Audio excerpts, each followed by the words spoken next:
Hello friends, हमारी आज की स्टोरी है कर्मा मतलब कर्म। This is a story from the time of Lord Buddha. यह भगवान बुद्ध के समय की एक कहानी है। देयर वॉज अ किंग, एक राजा था, who wanted to perform a ritual for the peace of his father's soul, जो कि अपने पिताजी की आत्मा की शांति के लिए कोई कर्म कांड, कोई पूजा या यज्ञ करवाना चाहता था। रिचुअल का मतलब होता है धार्मिक संस्कार, सोल का मतलब होता है आत्मा और पीस का मतलब होता है शांति। ही अप्रोच्ड लॉर्ड बुद्धा, इसलिए वह लॉर्ड बुद्धा के पास जाता है। अप्रोच मतलब जाना। एंड रिक्वेस्टेड हिम, और उनसे प्रार्थना करता है। रिक्वेस्टेड मतलब प्रार्थना करना। हिम यहाँ लॉर्ड बुद्धा के लिए आया है। To conduct puja for the tranquillity of his father soul, क्या प्रार्थना करता है कि वह कोई पूजा करे उसके पिताजी की आत्मा की शांति के लिए। कंडक्ट मतलब करना, ट्रैंक्विलिटी मतलब शांति और सोल मतलब आत्मा। So that his father could attain liberation and peace, breaking free from the cycle of birth and death, जिससे कि उसके पिताजी attain प्राप्त करें, liberation मुक्ति मोक्ष, peace शांति, breaking free और अपने आप को मुक्त कर ले, from the cycle of birth and death, जन्म और मृत्यु के चक्र से। साइकिल मतलब यहाँ चक्र है, बर्थ मतलब जन्म, डेथ मतलब मृत्यु। Lord Buddha told him to get two clay pots, तो अब लॉर्ड बुद्धा क्या कहते हैं उसे? टोल्ड मतलब कहना। हिम यहाँ पर उस राजा के लिए आया है। To get two clay pots के 2 मिट्टी के घड़े लाओ। क्ले मतलब मिट्टी, पॉट्स मतलब घड़े। Fill 1 pot with ghee, clarified butter and the other with pebbles और stones। तो और कहते हैं उनमें से एक घड़े में तो घी भरो। घी मतलब आपको पता है प्योर बटर को कहते हैं। और दूसरा पेबल दूसरे घड़े में क्या भरो? पेबल होते छोटे कंकड़ पत्थर और स्टोन मतलब बड़े पत्थर, ये भरो।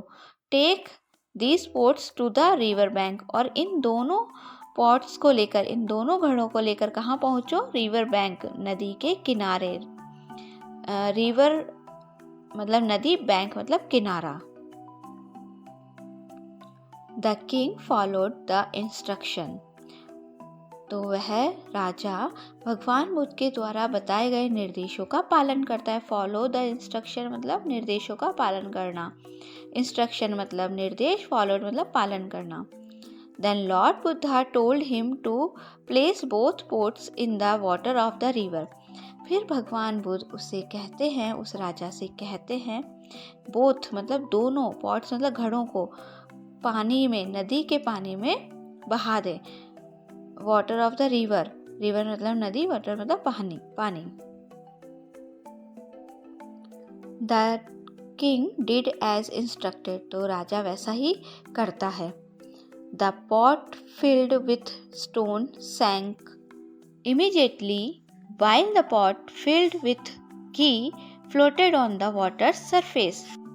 तो जो घड़ा किससे भरा होता है? स्टोन से, पत्थरों से, कंकड़ पत्थरों से, वो सैंक डूब जाता है। फिल्ड मतलब भरा होना, किससे भरा था? स्टोन्स पत्थरों से। सैंक मतलब डूबना, वह डूब जाता है। इमीडिएटली का मतलब होता है तुरंत। वाइल जबकि, द पॉट फिल्ड विथ घी, जो पॉट किससे भरा था? घी से। फ्लोटेड मतलब तैरता है। ऑन द वाटर सरफेस, पानी की सतह पर वो घड़ा तैरता रहता है।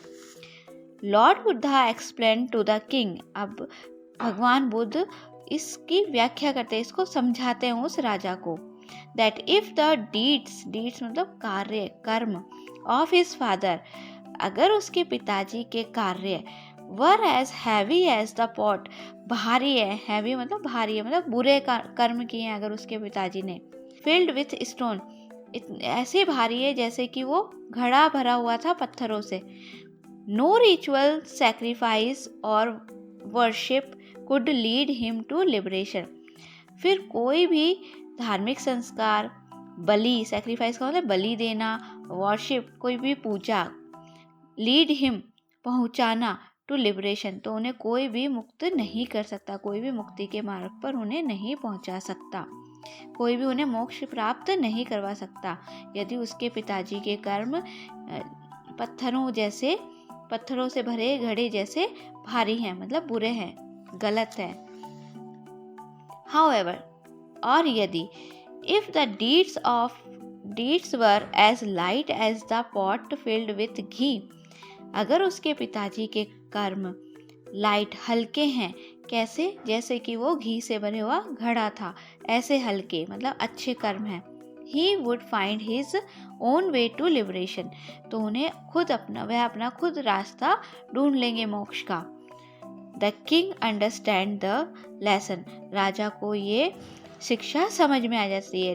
लेसन मतलब शिक्षा, सीख, जो भगवान बुद्ध से समझाना चाहते थे। अंडरस्टूड मतलब समझना।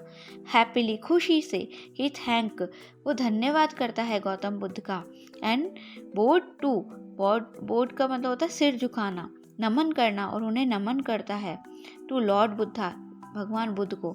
रिटर्निंग टू हिज पैलेस, और अपने महल में वापस लौट जाता है। With a new found understanding, एक नई समझ के साथ।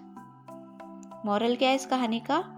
Are destiny depends on our action, हमारा भाग्य हमारे कर्मों पर निर्धारित रहता है। जैसे हम कर्म करेंगे वैसा हमारा भाग्य बनता है। थैंक्स। कैसी लगी आपको कहानी? जरूर बताइएगा।